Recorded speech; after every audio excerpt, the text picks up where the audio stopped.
ઓમ નમો નારાયણ. હું અરુણાબેન પી ગોસ્વામી સુરતથી તમારું સ્વાગત કરું છું અરુસ કિચનમાં. તો આજે આપણે બનાવશું કાચા કેળાની ખીચડી. તો એના હારું આપણે આ કાચા કેળા લીધા છે 4 નંગ, અને અડધો કપ આપણે મગની દાળ લીધી છે પીળી, અને અડધો કપ ખીચડીના ચોખા, થોડાક લીલા ધાણા લીધા છે, મીઠું જોવે સ્વાદ પ્રમાણે, થોડોક ગરમ મસાલો લીધો, અડધી ચમચી ધાણા જીરું લીધું, થોડીક હળદર અને અડધી ચમચી જીરું, 2 લીલા મરચાં અને થોડાક આપણે ચીલી ફ્લેક્સ, લીમડાના પાન થોડાક, તેલ જોહે અને પાણી જોહે આપણે. તો પહેલાં આપણે તેલ ગરમ મૂકી દે. હું તો આને કુકરમાં બનાવશું. તો ગેસ ચાલુ કરશું. આમાં આપણે તેલ નાખીશું. તો 1 ચમચા જેટલું આપણે તેલ નાખીશું આમાં. તો તેલને ગરમ થવા દેવું, ને તેલ ગરમ થાય ત્યાં સુધીમાં આપણે આ કેળા છે એને છાલ કાઢીને આપણે કાપી લેવું. તો એને ઉપરની આ બધી છાલ આપણે કાઢી લેવાની આ રીતે. અને આ ખીચડીને મિક્સ કરીને ધોઈ નાખીશું. 2 દાળ ચોખા બેને કોઈ પણ એક વાસણમાં મિક્સ કરવાનું. આને આપણે 2-3 પાણીએ ધોઈ નાખીશું. તો આ તેલ ગરમ થાય તો આપણે એટલું કરી લેવાનું એમ. તો કેળા આપણે જ્યારે એને વઘાર કરવો હોય ને ત્યારે જ એને કાપવાના, નહીં તો એ કાળા પડી જાય. એટલે આ રીતની આપણે છાલ કાઢી લેવાની ઉપરથી. અને આપણે છાલ કાઢીને ટુકડા કરી લેવું. તો કેળાને આપણે કાપી લીધા છે આ રીતે ગોળ ગોળ. તો એને વઘારવા ટાણે જ આપણે, મેં પહેલાં કીધું એમ, નહીં તો કાળા, જો તરત જ એ કાળા પડવા માંડે. તો તેલ આપણું ગરમ થઈ ગયું. એમાં આપણે પહેલાં જીરું નાખીશું અને મરચાં લીલા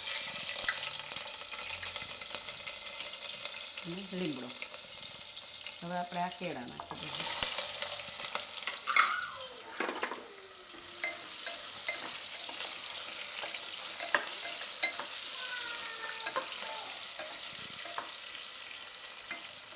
હવે આમાં આપણે મસાલા બધા નાખી દેવું.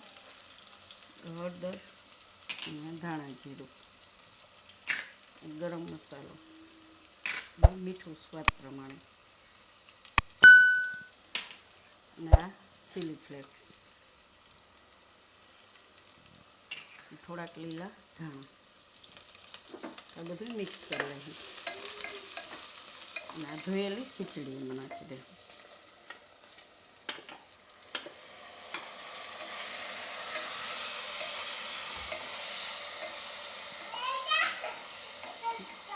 આમાં ખીચડી ખાવી ને મારા દીકરાને?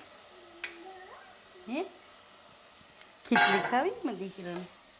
હે, ગલમ ગલમ ખીચડી ખાવી? હવે આમાં આપણે પાણી નાખી દેવું.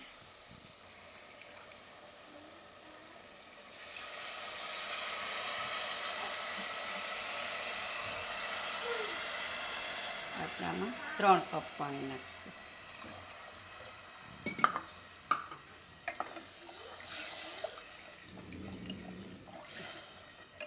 ખીચડી તમારે કેવી ઢીલી કરવી એ પ્રમાણે તમે પાણી નાખી શકો. ચોખા કેટલું પાણી પીએ એ રીતના એમ. તો આપણે આમાં 3 કપ નહીં થશે, પણ હજી અડધો કપ નાખીશું.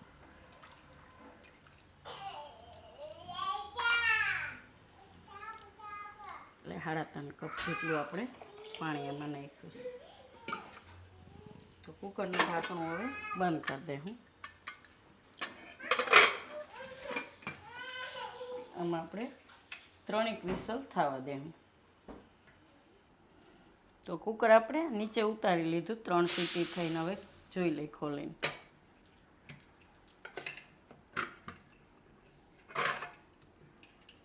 એકદમ સરસ ખીચડી થઈ ગઈ.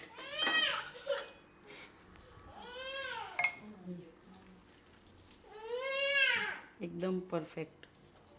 આને આપણે કાઢી લેવું. દીદી, ખીચડી ખાવી ને મારા દીકરાને?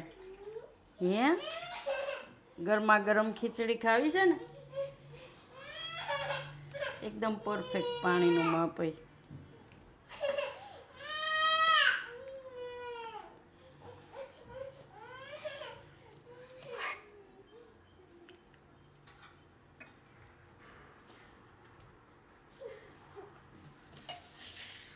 તો આને તમે આમનો મેં ખાઈ શકો ને, થોડુંક ઘી નાખવું હોય તો ઘી નાખીને ખાઈ શકો. આ રીતે ગરમ ગરમ ખીચડીમાં થોડુંક ઘી નાખ્યું હોય ને તો મજા આવે ખાવાની. તો તૈયાર છે આપણી કાચા કેળાવાળી ખીચડી.